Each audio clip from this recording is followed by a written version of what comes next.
All right, today we are diving into one of the most just absolutely mind-bending ideas in all of physics.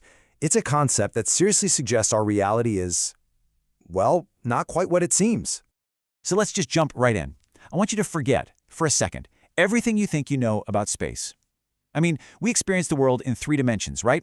Length, width, depth. But what if that's all an illusion?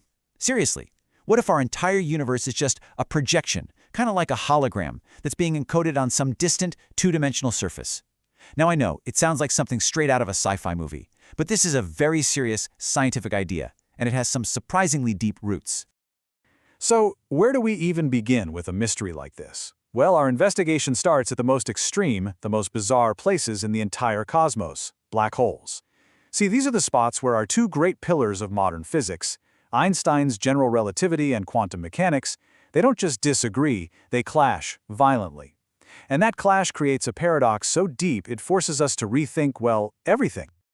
Okay, so think about it like this. Imagine a book. It's full of information, right? Now, if you burn that book, you might think the information is gone forever. But it's not. It's just been scrambled, into the heat, the smoke, the ash. The information is still there. And physics tells us this is a fundamental rule of the universe. Information, and by that I mean the unique quantum details of every single particle, can never, ever be destroyed. But black holes, they seem to break that rule completely. And this is the central crisis, the big puzzle. On one hand, you have general relativity, our incredible theory of gravity. It says that once something crosses a black hole's event horizon, poof, it's gone. Cut off from our universe forever. Any information it had is just deleted. But then you have quantum mechanics, our theory for all the tiny stuff, and it has this one non-negotiable rule. Information is eternal. You cannot just hit delete on it. So, who's right? Which one of our best theories is wrong? Okay, so the first major clue to solving this paradox, it didn't actually come from staring deeper into black holes. Nope. It came from asking a totally different, almost simpler question. How much information can you actually pack into any given region of space? Now, our gut instinct, our common sense, is pretty clear on this one, right? If you have a bigger box, you can fit more stuff in it. Simple. So we naturally assume that the amount of information you can store in a region of space, its complexity, it should depend on its volume. A whole planet should be able to hold way, way more information than, say, a basketball. Seems totally obvious, doesn't it? Well, it turns out our intuition is completely, spectacularly wrong. A physicist named Jacob Bekenstein discovered something stunning, a fundamental law of nature. He found that the maximum amount of information you can cram into any region of space isn't limited by its 3-dimensional volume at all. No, it's limited by the 2-dimensional surface area of its boundary. It's like the universe is telling us you can only store data on the outside of the box, not on the inside. How weird is that? Just to give you an idea of how truly bizarre this is, think about the Earth.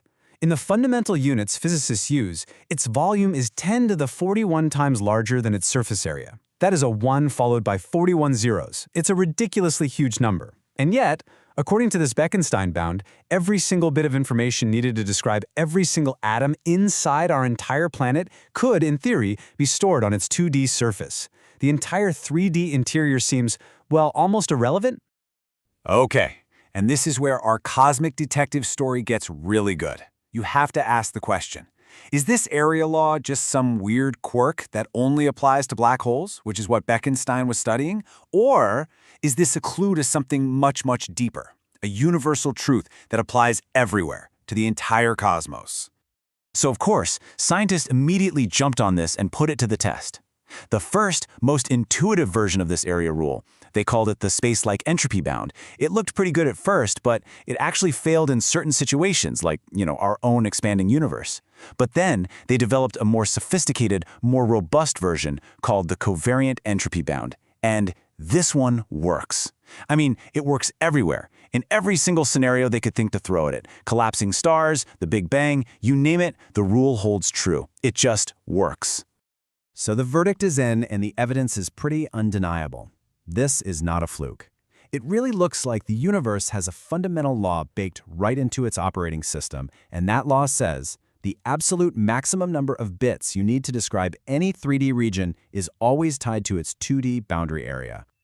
Okay, so with all this strange evidence piling up, you've got the black hole paradox on one side and this universal area law on the other.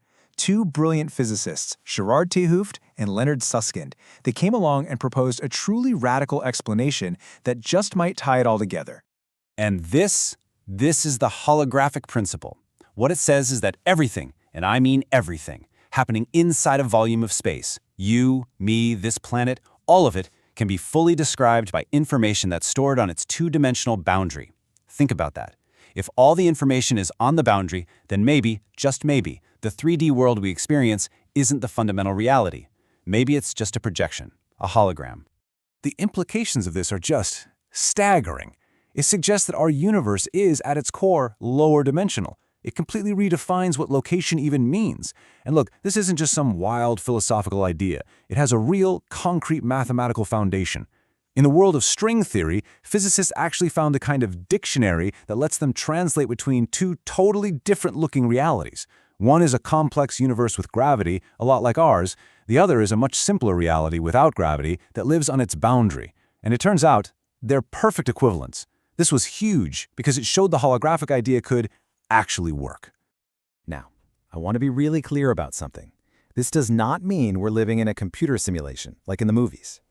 The holographic principle isn't a proven fact about our specific universe, not yet anyway.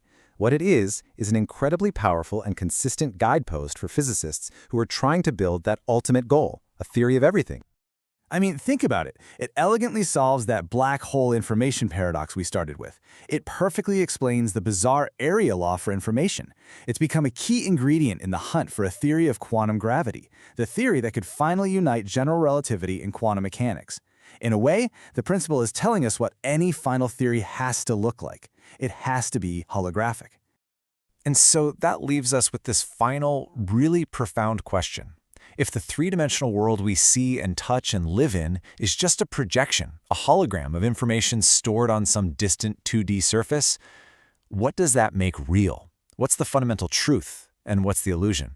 It's a thought that really challenges everything we think we know about, well, everything. Thanks for joining me on this one.